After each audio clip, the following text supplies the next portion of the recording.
Hello friends, welcome to Geetha Mami recipes. இன்றைக்கி Sunday special. என்ன சமையல் பார்க்கலாமா? இன்றைக்கி கிச்சனுக்கு எங்கள் ஆத்துக்கார் எனக்கு லீவ் விட்டார். நான் தான் சமைப்பேன், குழந்தை இருக்குன்னாரு.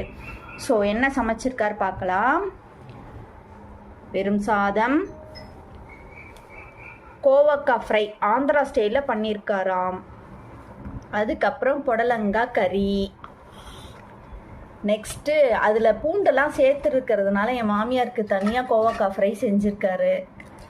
கிள்ளி போட்ட சாம்பார், பட் புளியும் இல்லாமல் பருப்பும் இல்லாமல் செஞ்சுருக்காராம். இதுதான் ஃபஸ்ட் டைம் நான் டேஸ்ட் பண்ண போகிறேன் எப்படி இருக்குன்னு சொல்லிட்டு.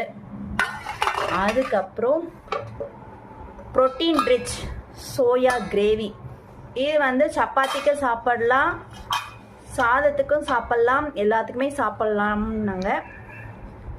இதுதான் இன்னைக்கு எங்காத்து லஞ்ச் மெனு. பாய் பாய்.